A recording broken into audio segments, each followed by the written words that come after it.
오늘 우리에게 주시는 하나님 말씀은 두 곳입니다. 요한복음 11장 21절에서 28절 그리고 34절에서 40절인데 한 절씩 한번 교독해 보도록 하겠습니다. 먼저 11장 21절에서 28절까지 말씀 한 절씩 교독하시고 28절은 함께 봉독하시겠습니다. 마르다가 예수께 여짜오되 주께서 여기 계셨더라면 내 오라버니가 죽지 아니하였겠나이다.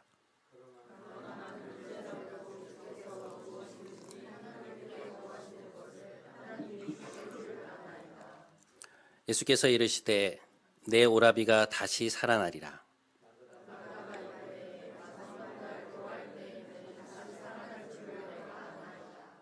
예수께서 이르시되 나는 부활이요 생명이니 나를 믿는 자는 죽어도 살겠고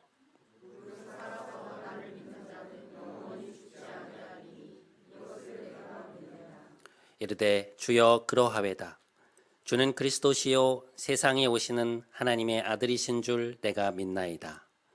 이 말을 하고 돌아가서 가만히 그 자매 마리아를 불러 말하되 선생님이 오셔서 너를 부르신다 하니. 11장 34절에서 40절까지 말씀입니다. 이 말씀들도 한 절씩 교독하시고 마지막 40절은 합독하시겠습니다. 이르시되 그를 어디 두었느냐? 이르되 주여 와서 보옵소서 하니. 이에 유대인들이 말하되 보라 그를 얼마나 사랑하셨는가 하며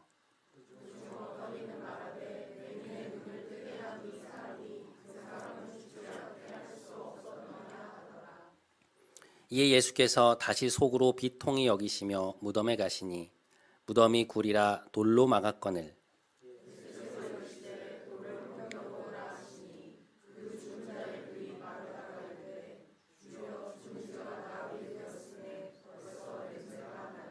함께 예수께서 이르시되 내 말이 내가 믿으면 하나님의 영광을 보리라 하지 아였느냐. 아멘. 이것은 하나님의 말씀입니다.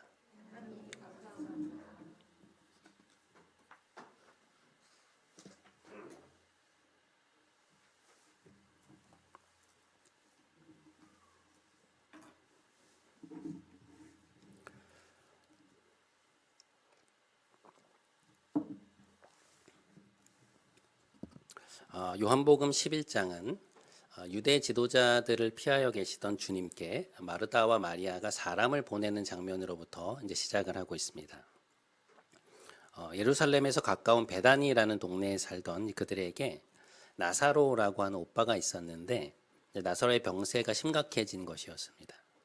죽음의 위기를 앞둔 오빠로 인해서 이제 주님께 사람을 보내었던 것인데 오늘 우리가 읽지는 않았지만 11장 6절에 보면 주님께서 이제 그 소식을 들으시고도 계시던 곳에 이틀을 더 유하십니다. 바삐 움직이셔도 사실 모자랄 상황인데 소식을 듣고서 이틀이라는 시간을 허비하시는 것이죠. 그리고는 제자들에게 이틀 후에 나사로가 잠들었으니 깨우러 가자고 말씀을 하십니다. 주님이 도착하셨을 때는 나사로가 장사된 지 이미 나흘째가 된 날이었습니다. 늦어도 한참 늦으신 것이죠. 오늘 본문은 주님께서 이 베단이라는 동네에 도착하시고 나서 나사로의 여동생인 마르다가 이제 주님을 맞으러 나갔을 때 이제 대화로부터 시작이 되고 있는데요. 오늘 본문 21절과 22절 말씀입니다.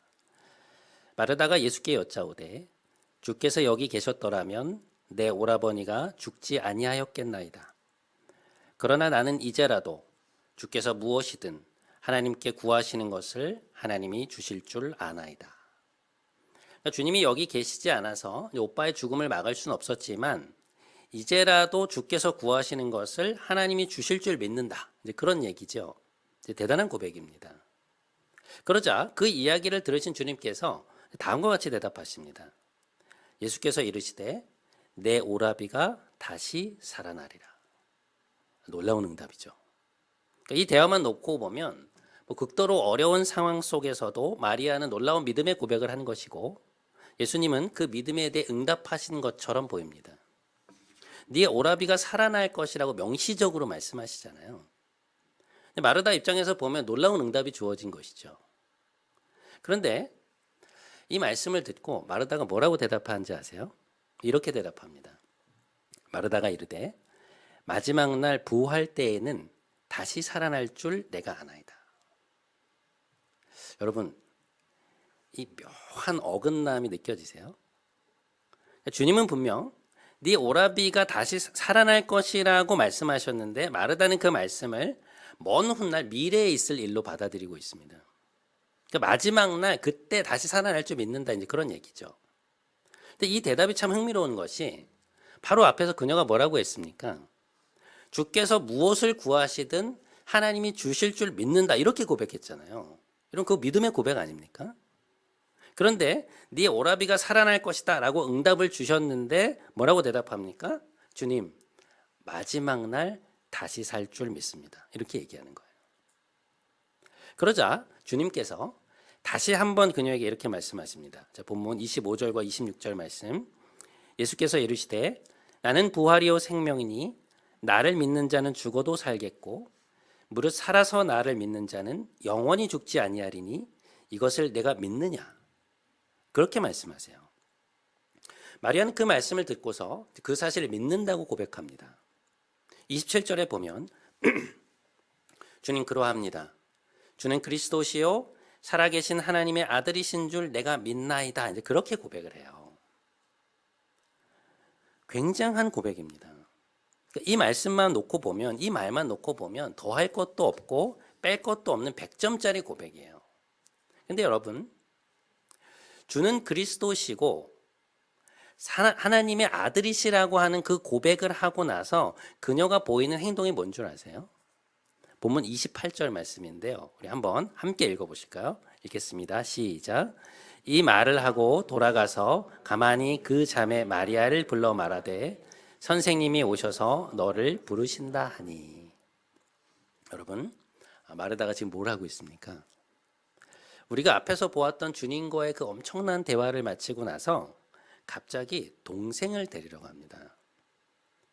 이게 굉장히 묘한 장면이에요.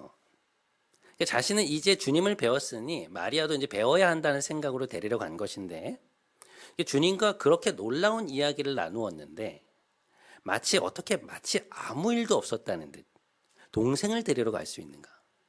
그 대화의 내용과 이 행동을 보면 잘 매치가 되지 않거든요. 주님은 분명 내 오라비가 살아날 것이라고 말씀하셨지만 마리아는 그것을 그저 미래의 일로만 생각하고 주님이 하시는 말씀을 형식적으로 들은 거예요. 그 말씀의 현재적 의미를 받아들이지 않은 것입니다. 예수님께 대한 믿음이 작았던 것도 아니고요. 의향이 없었던 것도 아니에요. 주께서 무엇을 구하시든 하나님이 주실 줄 안다, 이렇게 얘기하잖아요. 내가 부활이요 생명이다라고 말씀하시니까 맞습니다, 주님. 주는 그리스도시요 세상에 오시는 하나님의 아들이십니다. 그렇게 고백하잖아요. 그런데 마르다는 자신의 고백이 뭘 말하는 것인지 정확히 이해하지 못하고 있었던 것입니다. 주님이 오늘 그녀에게 도전하신 것은 그녀가 생각하는 것보다 더 큰 것이었고 더 엄청난 것이었는데 그녀는 그것을 현재의 일로 받아들이지 않고 있는 것이죠. 자, 여기에서 주님이 하셨던 말씀의 의미가 무엇이었는지를 조금 더 자세히 살펴볼 필요가 있는데요.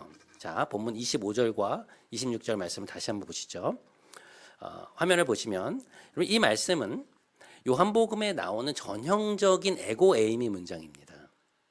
나는 부활이요, 나는 생명이다, 이렇게 선언하시잖아요. 그러니까 나는 그럼으로써 자신이 창조주로서의 권위를 갖고 계심을 드러내시는 것이죠. 그러니까 부활이요 생명이라는 말씀은 예수님 자신이 생명의 근원이라는 말씀이거든요. 그렇기 때문에 나를 믿는 자는 죽어도 산다는 것입니다. 육체적 죽음을 맞이할지라도 그것이 끝이 아니라는 말씀이죠. 우리가 지금 우리의 자아를 또렷하게 인식하는 이 영은 육체적 죽음 이후에도 살아있을 것이고 그것 역시 결국에는 부활의 몸을 다시 입을 것이기 때문에 육체적 죽음이 실제 죽음이 아니라는 말씀이에요. 그래서 나를 믿는 자는 죽어도 살겠고 살아서 나를 믿는 자, 무릇 살아서 나를 믿는 자는 영원히 죽지 아니하리라, 이렇게 말씀하신 것인데요. 근데 여기에서 무릇이라고 번역된 단어 때문에 이 앞문장과 뒷문장이 마치 다른 이야기를 하는 것처럼 우리가 생각될 때가 있는데 사실은 같은 말씀을 반복하시는 것입니다. 그러니까 이렇게 보시면 돼요. 나를 믿는 자는 죽을지라도 살 것이다. 육체적 생명이 있을 때 나를 믿은 자들은 영원히 죽지 아니할 것이다. 이 두 번째 문장은 우리가 원어로 살펴보면 살아서 나를 믿는 자는 결코 죽지 않을 것이다. 이런 뜻이거든요. 그러니까 육체적 생명이 있을 때 믿음으로 나와 연합한 자들은 나와 연합되어 있기 때문에 죽음이 그들을 지배할 수 없다는 것입니다. 오늘 주님께서 마르다에게 내 오라비가 살아날 것이다 라고 말씀하시고 다시 한번 나는 부활이며 생명이라는 그 말씀 속에서 강조하고 계신 것은 뭐냐면 부활의 생명이라는 것이 먼 미래의 일만이 아니라 지금 나를 믿고 있는 너희가 현실에 누리고 있는 현실이라는 거예요. 내 안에 있는 자들은 창조주로서 내가 너희에게 주는 그 생명이 이미 너희 안에 살아 움직이고 있다는 것입니다. 여러분, 예수님의 부활은요, 단순히 성자 하나님의 부활이 아닙니다. 하나님이 인간으로 오셨다는 것은 뭐냐? 그것은 인류를 대표한다는 말씀이거든요. 그러니까 인류의 대표자로서 주님은 모든 인간이 겪을 수밖에 없는 죽음을 극복하시고 다시금 부활의 몸으로 살아나심으로써 인류가 누리게 될 생명의 실제, 부활의 실제를 미리 보여주신 것이었습니다.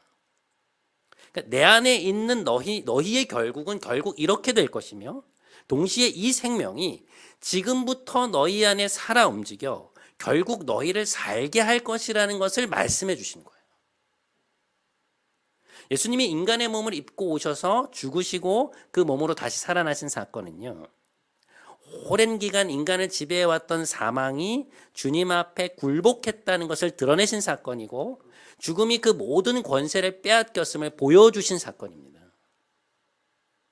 그러니까 생명의 근원이신 하나님 안에 있는 자들은 죽음이 더 이상 그들을 소나기에 쥐고 흔들 수 없다는 것이죠.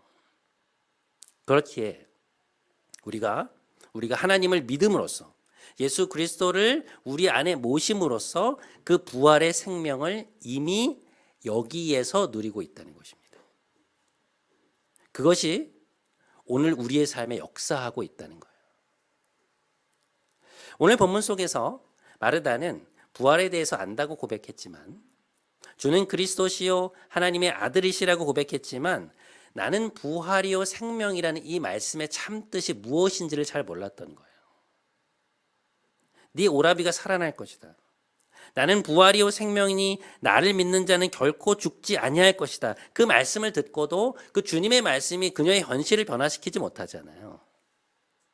그러니까 자신이 했던 고백들과 주님이 하신 말씀들이 완전히 분리가 되어서 그것은 지금의 현실과는 마치 아무런 상관이 없다는 듯 그 대화가 끝나자마자 마리아를 데리러 간단 말이죠. 오늘 우리가 이 부활주일을 맞이하면서 본문 속에 나타나는 마리아의 이 모습이 혹시 오늘 우리의 모습은 아닌가 좀 돌아볼 필요가 있습니다. 여러분, 우리가 기독교 신앙을 갖는다는 것은 무엇인가요? 창조주 하나님을 믿는다는 것.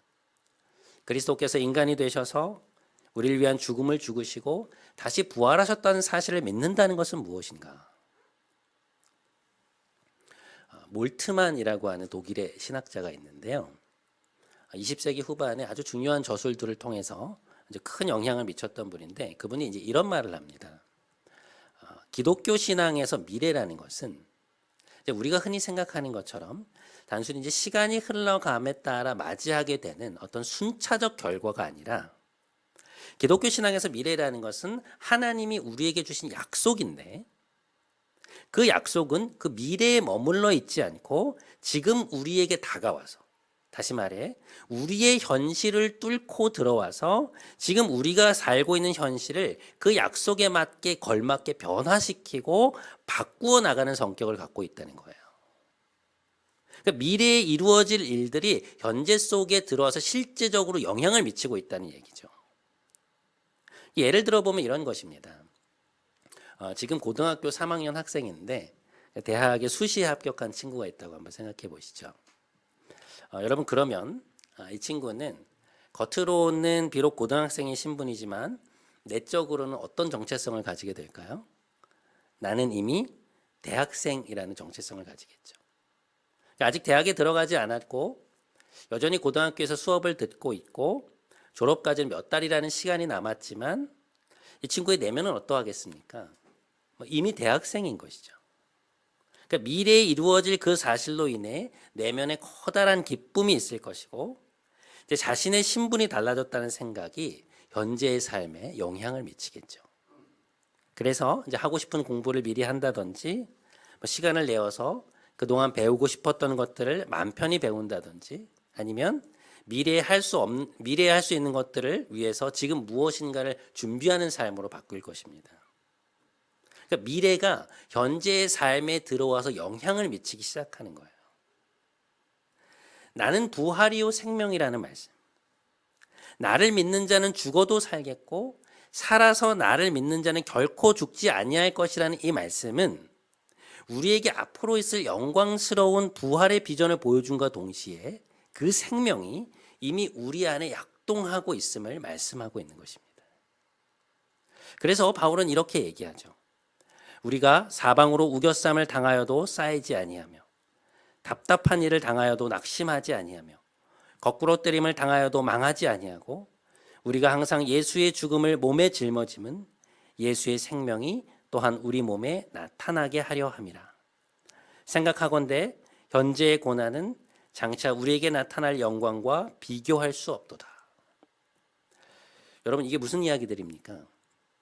단순히 우리에게 큰 영광이 있을 것이다. 앞으로 큰 영광이 있을 것이다. 그 사실만을 말하는 것인가요?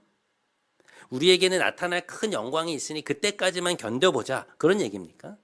그게 아니죠. 우리에게 약속된 미래가 너무나도 확실하기 때문에 그 영광스러운 미래를 주실 그리스도께서 지금 우리와 함께하고 계시며 그 부활의 생명이 우리 안에 살아 움직이고 있기 때문에 지금 우리가 살아가는 현실의 그 어떤 어려움도 우리를 거꾸로 틀릴 수 없다는 것입니다. 망하게 할 수 없다는 거예요. 우리의 운명은 망할 운명이 아니라는 것이죠. 그렇기 때문에 현실의 그 어떤 일도 우리를 영원히 낙심하게 만들 수 없다는 것입니다. 여러분 우리가 병에 걸렸을 때 약을 먹잖아요. 병원에 가면 약을 처방받지 않습니까? 그러면 어떤가요? 몸은 여전히 아프지만 마음은 한결 안심이 되죠. 왜 그렇습니까? 이 약을 먹으면 낫게 될 것이라는 확신이 있기 때문이죠. 우리가 먹는 이 약이 지금 우리 안에서 역사하여서 몸을 낫게 하고 있고 다시금 건강한 몸으로 나아가도록 변화시켜 나가고 있다는 걸 알기 때문에 그런 것 아니겠습니까? 이와 같이 부활이라는 것은 아직 오지 않은 일이지만 그 영광스러운 미래가 그 약속된 미래가 오늘 우리의 삶과 무관한 것이 결코 아니라는 것이죠. 우리는 그 영광스러운 미래를 향해서 나아가고 있고 그리스도 안에 있는 생명의 능력이 우리의 삶에 이미 약동하고 있으며 하나님은 그 약속을 이루시기 위하여 우리의 현실을 변화시키시고 바꾸어 나가신다는 것입니다. 그러니 여러분 두려워하지 마십시오. 염려하지 마십시오. 기독교적 종말론이라는 것은 뭐냐? 단순히 시간이 지나면 마지막에 이런 결과가 있을 거야 그런 것이 아니라 하나님이 주신 그 영광의 빛과 열기가 미래를 향해 열린 창을 통해서 지금 우리의 현실로 뚫고 들어와서 이 현실의 어두움에 빛을 비추고 추위를 따뜻하게 만들어서 우리의 현실을 변화시키고 미래를 향한 놀라운 소망을 불러일으킨다는 것입니다. 그것이 지금 우리의 현실을 힘있게 살아가도록 만드는 원동력이 된다는 것이죠. 지금 우리의 현실 속에 이미 임하여 있는 이 부활의 능력을 지금 이 현실을 그 약속에 걸맞게 바꾸어 나가시는 생명의 능력을 삶에서 생생히 경험하시는 여러분 모두가 되시기를 주님의 이름으로 축복합니다. 네. 자, 오늘 본문 속에서 저는 마르다의 또 하나의 모습으로 이제 두 번째 메시지를 이어가려고 하는데요. 아까 그렇게 주님과 대화를 나눈 이후에 마르다가 이제 동생을 데리러 가잖아요. 주님의 말씀을 듣는 것과 자신의 삶이 이제 분리된 모습을 보여주고 있는데 11장의 후반부에 가면 이제 그녀가 또 한 번 등장합니다. 주님이 이제 동생 마리아와도 만나세요. 그래서 마리아가 와서 막 우는 모습을 보시고는 자신을 나사로의 무덤 앞으로 데리고 가라고 말씀하십니다. 그리고 이제 사람들과 함께 그의 무덤 앞에 가서 서시게 되는데요. 그 무덤을 막은 돌을 굴려놓으라고 하세요. 근데 이스라엘의 무덤은 우리처럼 봉분이 아니거든요. 동굴을 만들어서 이제 그 안에 시체를 넣어두는 문화인데 시신을 깨끗하게 닫고 세마포로 싼 이후에 이제 향품과 함께 넣어서 동굴 안에 안치를 하는데요. 한 장정 두세 사람 정도가 아주 힘껏 밀어야만 밀릴 수 있는 그 돌을 입구에 막아 놓습니다. 그런데 이 나사로의 시신이 안치되어 있는 그 동굴 앞에 가셔서는 갑자기 돌을 굴려 놓으라고 하시는 거예요. 자, 본문 39절 말씀. 예수께서 이르시되 돌을 옮겨 놓으라 하시니 그 죽은 자의 누이 마르다가 이르되 주여 죽은 지가 나흘이 되었음에 벌써 냄새가 나나이다. 여러분, 이 말씀 좀 보세요. 아까 마르다가 주님과 대화를 나누고 나서는 마치 아무 일도 없었다는데 마리아를 데리러 가잖아요. 네 오라비가 살 것이다. 나는 부활이요 생명이다. 막 그런 말씀들을 듣고도 그것이 뭐 현재의 상황과 그것을 이제 현재의 상황과 완전히 분리시켜 생각하지 않았습니까? 그러니까 말씀의 현실성에 전혀 무게를 두지 않은 거예요. 근데 지금도 보세요. 돌을 옮겨 놓으라고 주님이 말씀하십니까? 뭐라고 합니까? 주님을 만류해요. 주여, 죽은 지가 벌써 나흘입니다. 이미 냄새가 나고 있습니다. 왜 돌을 굴려 놓으라고 하십니까? 뭐 그런 거잖아요. 이미 오빠는 죽었는데 죽은 지가 나흘이나 되었는데 도대체 뭘 하려고 하시는 건가? 마르다는 지금 주님이 하시려는 일을 받아들이지 않고 있습니다. 여러분, 주님은요, 이미 나사로가 병들었다는 소식을 들으셨을 때부터 계획을 가지고 계셨어요. 이제 공생애의 막바지였거든요. 오늘 본문이 11장이잖아요. 13장에 가면 제자들과 마지막 식사를 하세요. 그러니까 이제 거의 이 땅에서의 마지막에 가까운 것입니다. 그러니까 때가 가까이 온 거예요. 그래서 이 사건을 통해서 제자들과 많은 사람들에게 자신이 참 생명의 근원이요 진정한 하나님의 아들이심을 보여주시려는 계획을 갖고 계셨다는 거예요. 그래서 나사로가 병들었다는 소식을 듣고도 일부러 이틀을 지체하시고 마르다와 마리아에게도 특별한 선물을 주기를 원하셨던 것입니다. 그래서 주님이 마르다를 처음 만나셨을 때 하셨던 말씀이 뭐예요? 네 오라비가 살아날 것이다. 명시적으로 말씀하시잖아요. 나는 부활이요 생명이다. 이것을 내가 믿느냐 이렇게 말씀하시지 않습니까? 그게 뭐예요? 믿으라는 말씀이잖아요.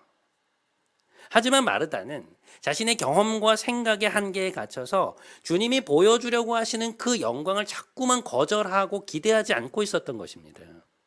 돌을 옮겨 놓으라. 주여 죽은 지가 나흘입니다. 이미 냄새가 나고 있습니다. 주님의 개입하심과 그녀의 현실 속에서 보여주시는 영광을 거부하고 있었던 것입니다. 여러분, 이 모습이 혹시 우리의 모습은 아닐까요?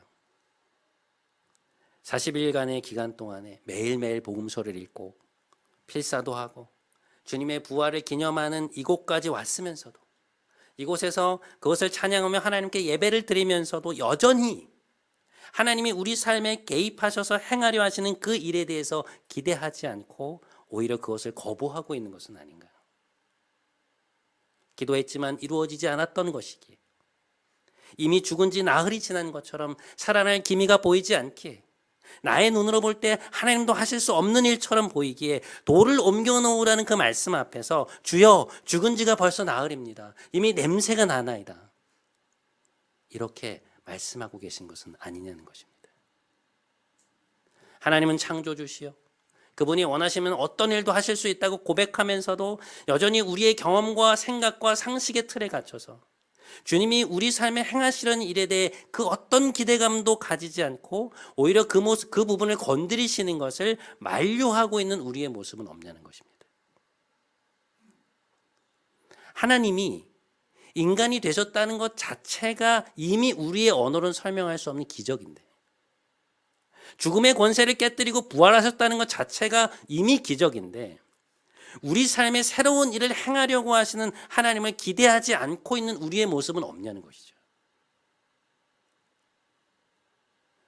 그렇게 주님을 만류하는 마르다를 향해서 또 그런 우리를 향해서 주님이 오늘 하시는 말씀이 있습니다.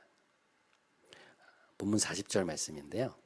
우리 한번 천천히 한번 함께 읽어보실까요? 자, 함께 읽겠습니다. 시작. 예수께서 이르시되 내 말이 내가 믿으면 하나님의 영광을 보리라 하지 아니하였느냐. 자, 다시 한번 함께 시작. 예수께서 이르시되 내 말이 내가 믿으면 하나님의 영광을 보리라 하지 아니하였느냐. 내가 믿으면 하나님의 영광을 보리라 하지 아니하였느냐. 돌을 옮겨 놓으라. 그리고는 어떻게 하십니까?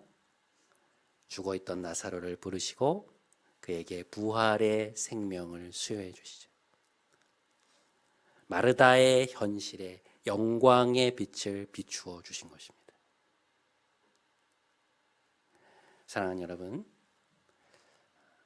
지금 여러분의 삶에서 변화될 수 없을 것이라고 생각되는 것은 무엇입니까? 이미 가능성이 없어 보여서 죽은 지가 나흘이 되었다고, 그래서 냄새가 난다고 돌을 옮겨 놓으라는 주님의 명령을 거절하고 있는 부분은 어디인가요? 주님이 하시려는 일을 기대하지 않고 있는 그 지점은 어디입니까?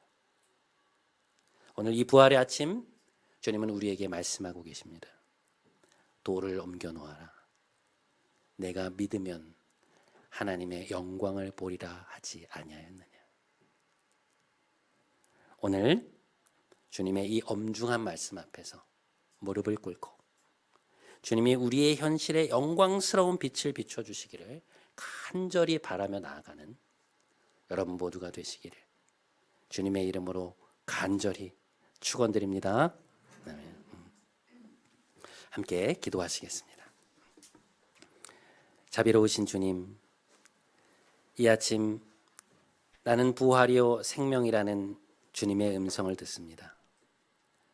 돌을 옮겨 놓으라는 주님의 말씀을 듣습니다. 그러나 혹시 우리가 마르다처럼 죽은 지 벌써 나흘이라고 냄새가 난다고 주님을 만류하고 있는 것은 아닌지요. 주님께 대한 신앙의 고백은 있지만 정작 우리 안에 부어주시는 부활의 생명을 깨닫지 못한 채 살아가고 있는 것은 아닌지요. 이 시간 주의 음성을 듣고 무덤에 돌을 옮겨 놓는 우리가 되게 하여 주옵소서. 네가 믿으면 하나님의 영광을 보리라는 주님의 엄중한 말씀 앞에 무릎을 꿇고 경배하며 우리의 삶에서 나사로를 살리시는 놀라운 영광을 목도하게 하여 주옵소서. 감사하며 우리의 구원자 되신 우리 주 예수 그리스도의 이름으로 기도드립니다. 아멘.